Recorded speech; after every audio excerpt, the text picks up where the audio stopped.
Capítulo 17, versículo 15 del Evangelio de San Juan nos dice de esta manera: No ruego que los quites del mundo, sino que los guardes del mal. No son del mundo, como tampoco yo soy del mundo. Santifícalos en la verdad, tu palabra es la verdad. Alabado sea nuestro Dios en esta hermosa tarde que nos concede la gracia de estar delante de su divina presencia, con el gozo y la alegría que nos da con su Santo Espíritu. Hoy seguimos tratando una serie de predicaciones, señales antes del arrebatamiento de la iglesia. El cristiano está enfrentado a tres situaciones, nos enseña la palabra. 1, el mundo. 2, la carne. Y 3, al diablo. El mundo es todo lo que está a nuestro alrededor, que puede apartarnos de la presencia de Dios. Muchas veces cuando se habla del mundo, la persona cree que hablamos de la tierra. Sí, también. La tierra es la tarima donde Dios tiene sus pies, donde Dios pone sus pies, dice la palabra. Podemos llamar mundo el lugar también que vivimos, pero cuando hablamos en el sentido espiritual, hablamos de todo aquello que nos está acechando y apartándonos de la gracia de Dios. Hablamos de las modas, hablamos de los diferentes, siendo reales, deportes, hablamos de los diferentes lugares de diversión, hablamos de los billares, de los lugares donde hay diversión no sana. Hablamos de los nightclubs, hablamos de la pornografía, hablamos de todas esas cosas que están encima del cristiano. Hablamos de muchas cosas que el mundo trae para apartarnos del amor y de la gracia de Dios. Eso es el mundo. Cuando nosotros estamos enfrentados a esta situación, junto al enemigo que tenemos, que es Satanás, Satanás quiere decir enemigo, junto al enemigo que tenemos, que es Satanás, se junta con nuestros deseos carnales. Entonces, hermano, la vida del cristiano prácticamente queda sometida a un juicio muy fuerte, donde muchas veces el mismo tentador, el mismo enemigo, las usa para confundirnos y no dar una respuesta verdadera a la gracia y al amor que Dios nos permite. Cuando nuestro Señor Jesús estaba orando el Cordero por la iglesia, le dice en aquella oración que está haciendo: Padre, no te pido que los saques del mundo, sino que los preserves del mal. O sea, que el cristiano va a estar en medio de esas situaciones, pero con el poder de nuestro Señor Jesucristo, con el poder del Espíritu Santo, que ha sido derramado a plenitud en la iglesia, porque Él es quien nos enseña, quien nos hace conciencia del bien y del mal. El cristiano puede vivir en la presencia del Señor.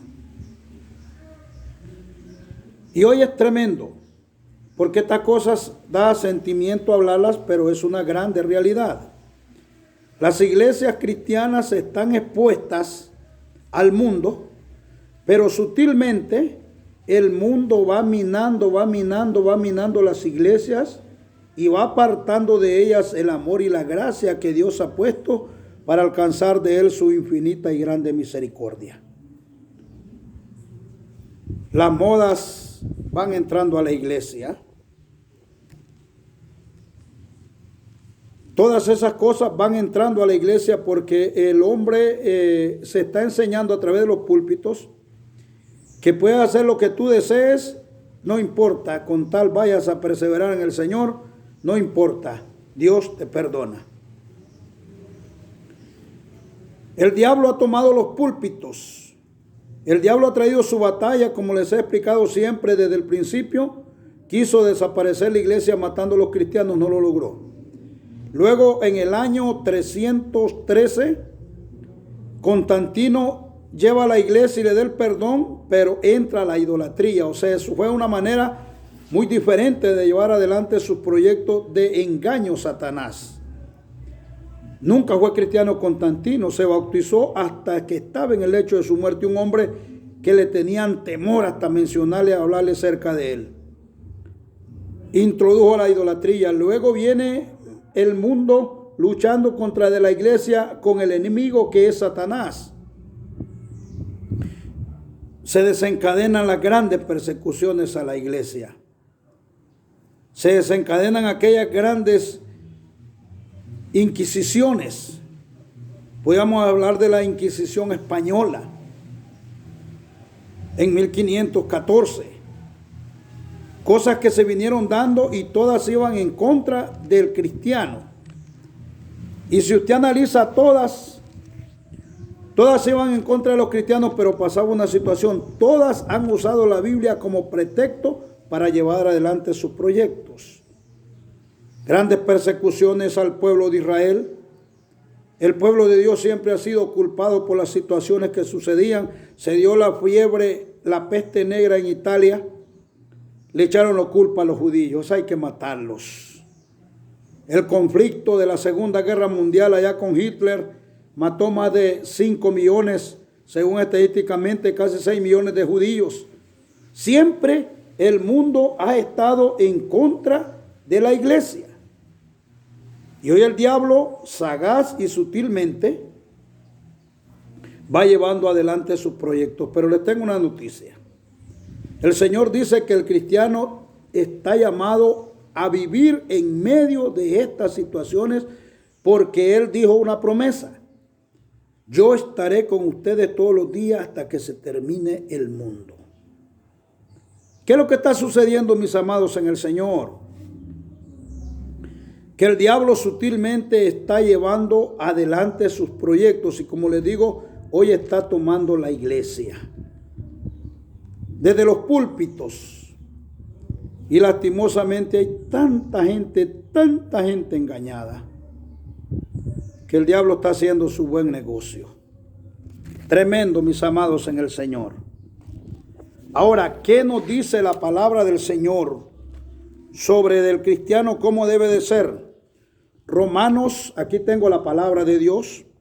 Romanos capítulo 12, versículo 2 dice de la siguiente manera: no os conforméis a este siglo, sino transformados por medio de la renovación de vuestro entendimiento, para que comprobéis cuál sea la buena voluntad de Dios, agradable y perfecta.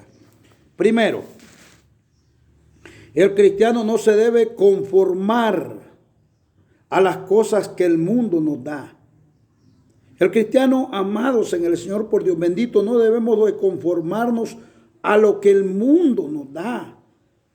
No puede seguir el cristiano la corriente del mundo, hermanos, por Dios.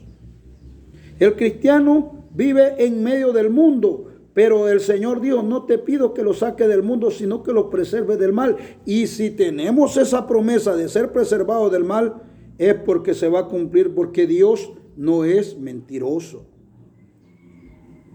Que los libre del mal. Luego hay otra palabra muy importante en el versículo 17, donde dice el Señor: que los santifiques en tu palabra. Tu palabra es vida, es la que los limpia. Ahora, la palabra de Dios es la que nos limpia, y una de las cosas que está agarrando sutilmente el mundo dentro de las iglesias es la palabra del Señor. Ya no se usa, mis amados, como un medio de llevar la santidad a un pueblo necesitado de la gracia de Dios. Se usan muchas veces usando textos con nuestra manera de pensar, acomodado a nuestra manera de pensar, para hacer un negocio espiritual dentro de la iglesia y adquirir grandes ganancias. Hay quienes se van a lo secular. Cuando hablo de secular, es a los entes reguladores que tiene el Estado, y pelean dentro del Estado la personería o la autoridad para llevar adelante sus proyectos. Un día me platicaba alguien, nosotros estamos legalmente inscritos en el Señor. Entonces le decía yo, están inscritos legalmente en gobernación.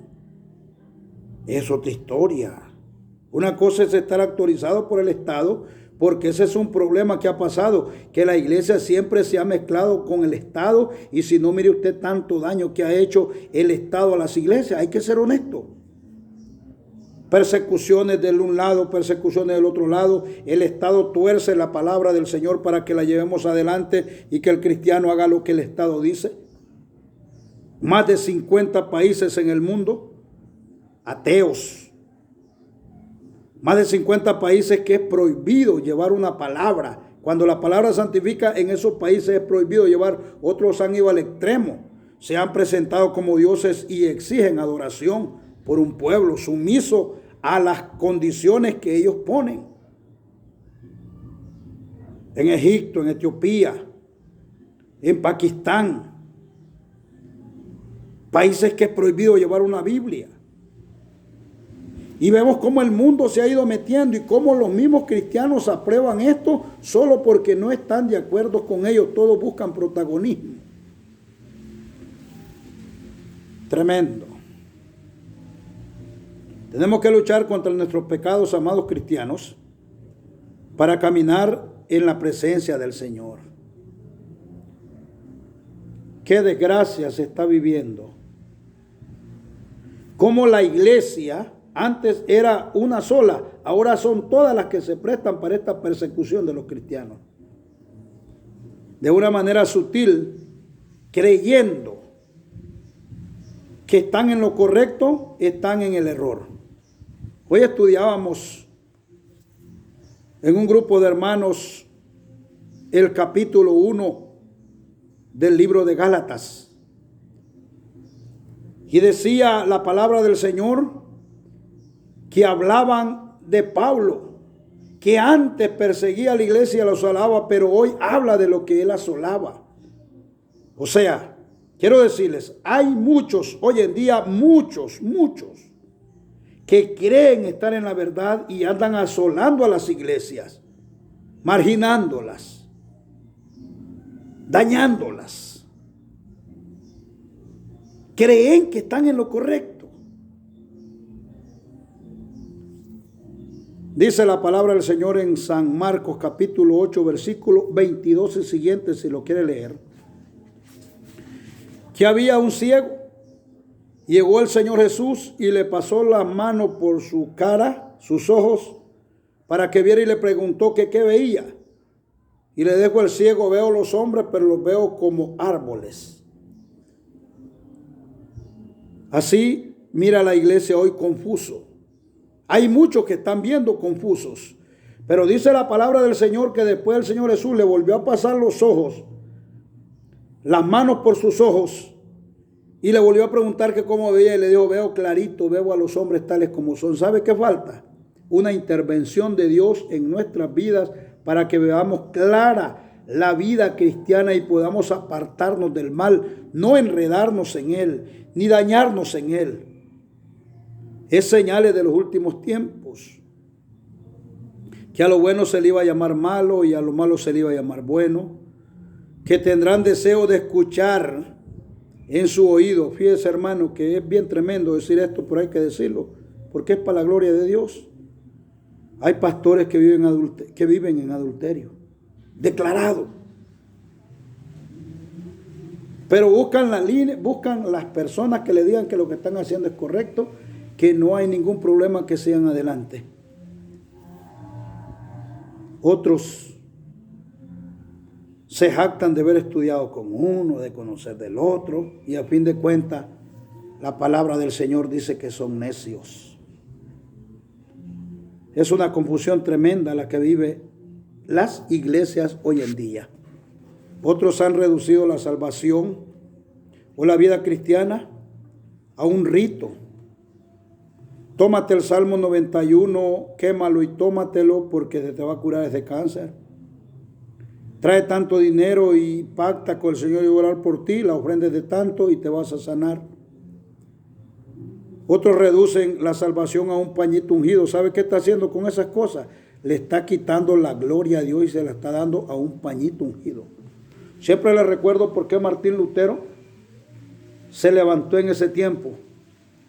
Fue por la indulgencia. ¿Sí sabe qué cosa es una indulgencia? Una indulgencia era que llegabas a tu lugar, le decían, vende esa propiedad, nomás cae la moneda en el lugar de la ofrenda, en el alfolí, cae la moneda abajo y tu persona que ha muerto y que esté en el infierno, inmediatamente pasa para la gloria. Eso es indulgencia. Ahora igual, eso es indulgencia. Si no lo sabían, hoy sépanlo. Otros que pasan defendiendo religiones, hermanos. No les digo que pasan defendiendo la personería jurídica como que si eso es la salvación. ¡Qué engaño! Pasan defendiendo lo legal de la ley. Y dicen que la ley aquí, que la ley así llévensela. Como decía una hermana, así llévensela. Porque habrá un momento que se van a encontrar con Dios. Otros se pasan la vida defendiendo sus iglesias, su manera de pensar, su manera de ser. El otro dice lo mío es lo correcto, aunque esté por encima de la palabra de Dios. Error grave, mis amados en el Señor. Error grave en el cual se ha caído en estos últimos días y la gracia y el amor de Dios no puede caminar por esas cosas. Primera de Juan capítulo 2 versículo 15 al 17 nos dice la palabra de esta manera. No ames al mundo ni las cosas que están en el mundo. Si alguno ama al mundo, el amor del Padre, oiga bien, esto es pesado, es palabra del Cordero. Dice, no ames al mundo ni las cosas del mundo. Si alguno ama al mundo, el amor del Padre no está en él. Por Dios bendito. Porque todo lo que hay en el mundo, oiga, lo que hay en el mundo, ¿cuáles son? Los deseos de la carne, los deseos de los ojos y la vanagloria de la vida, no provienen del Padre, sino del mundo. Ahora, versículo, el mundo pasa y sus deseos, pero el que hace la voluntad de Dios permanece para siempre. Cuánta manipulación en la vida hoy, hermanos. Cuántas cosas que nos dañan del amor y de la gracia de Dios. Dice la palabra de Dios, no ames al mundo, dice el apóstol Juan, ni las cosas que hay en el mundo. El que ama las cosas que hay en el mundo, no ama a Dios. El amor de Dios no está en él y no se refiere a nadie, sino a cualquiera que esté haciendo las cosas de esa manera. Dice, los deseos de los ojos, todo aquello infalible de la vista. Hay quienes, hermanos, manipulan, dañan por saciar su deseo. Ese es el mundo. Luego, los deseos de la carne, dice la palabra del Señor. Los deseos de los ojos, aquello que es insaciable. Siempre queremos más, nunca estamos llenos. Por eso, hermanos, se están dañando las verdadera vida cristiana. Yo me quedo sorprendido como misiones sanas que nacieron en 1960 por personas humildes, como movimientos evangélicos sanos a nivel mundial que nacieron en 1909 por un marero. ¿Cómo fueron naciendo las iglesias, hermanos, por alguien que se convirtió de verdad al Señor? Hoy han pervertido tanto que ya los dirigentes se han emborrachado con el poder, se han emborrachado con la vida y han dañado su integridad como cristianos. Vanagloria. ¿Qué es vanagloria? Es presunción u orgullo del propio valer. Hoy, hermanos, tiene más valor lo que yo soy. Y cuando se presenta el predicador a predicar, lo primero que presenta son sus credenciales. Yo estudié en tal parte, yo soy bachiller en tal cosa, yo soy licenciado en teología. Es la carta de presentación. Qué desgracia. Es de vanagloria. Vanagloria. Si no lo sabía, se llama vanagloria. El apóstol Pablo, cuando se refería a esto, dice que Dios le puso un aguijón. Segunda de Corintios capítulo 12, versículo 1 y 2, para que no se vanagloriara de tal manera que no existiera inflamado, Dios le puso un aguijón. Eso necesitamos hoy, un aguijón de Dios para poder entender la misericordia del Señor y ser humildes. Desgracia total. Así el mundo va dañando las iglesias, así el mundo va dañando las grandes iglesias. Y no estemos con la historia que la mía es la mejor, no. Cuando un dirigente grande de una iglesia, así sucede en todos los casos, se le quitan sus privilegios, hermanos, sacó al verdadero hombre que hay dentro, el verdadero hombre carnal, y empiezan los problemas. Empiezan a descomulgar. La Biblia no dice de descomunión. La Biblia no habla de eso. No. Empiezan ellos a decir, este está condenado, a condenar. El único que tiene la potestad de salvar y condenar es Cristo. Tú no. Tú puedes ser el mejor ministro, tú puedes ser el mejor obispo, tú puedes ser el mejor cardenal, tú puedes ser el mejor pastor evangélico, tú puedes ser el mejor evangelista, tú puedes ser el mejor adorador, pero eso no te compete a ti. Tú hablas del amor de Dios y que no se les olvide que están cuidando la novia del Señor. Cuando tengan eso en mente, que Dios les ha dado su novia para que se la cuiden, les aseguro que va a haber un cambio total en nuestra vida. Groseros, podría decir yo. Recuerdo cuando yo fui a un lugar de gente muy pobre y el pastor les obligaba a los hermanos para estar en la iglesia que le tenían que pagar antena de WhatsApp. Qué desgracia. Qué desgracia. Con esto no estoy diciendo que no vamos a cumplir nuestras obligaciones, porque habemos muchos que nos amparamos en esto para no cumplir nuestras obligaciones de diezmar, de ofrendar. Son obligaciones que la Biblia los enseña y nosotros los aceptemos, no las aceptemos, es palabra de Dios. ¿Que fue la ley? No, si fue antes. Si acaso que cuando Abraham le da diezmo a Melquisedec estaba la ley. Antes de la ley fue eso fue dado por Dios, hermano. No justifiquemos nuestros errores con la palabra del Señor, porque eso es lo que está haciendo el mundo, lo que está haciendo el enemigo, tratando de dañar para destruir la integridad de los cristianos. Amados en el Señor, abramos nuestros ojos, abramos nuestra vida a la gloria de Dios y que Dios nos ayude. Versículo 17 de Primera de Juan 2:17, el mundo pasa y sus deseos, mas el que permanece en Dios vive para siempre. Esa tranquilidad, esa paz que tienes ahorita, que esa tranquilidad, esos lujos que te das, se terminan. Nomás llegan las enfermedades y te das cuenta que no hay nada. Llegan los dolores a tu cuerpo y te das cuenta que nada puede hacerte feliz.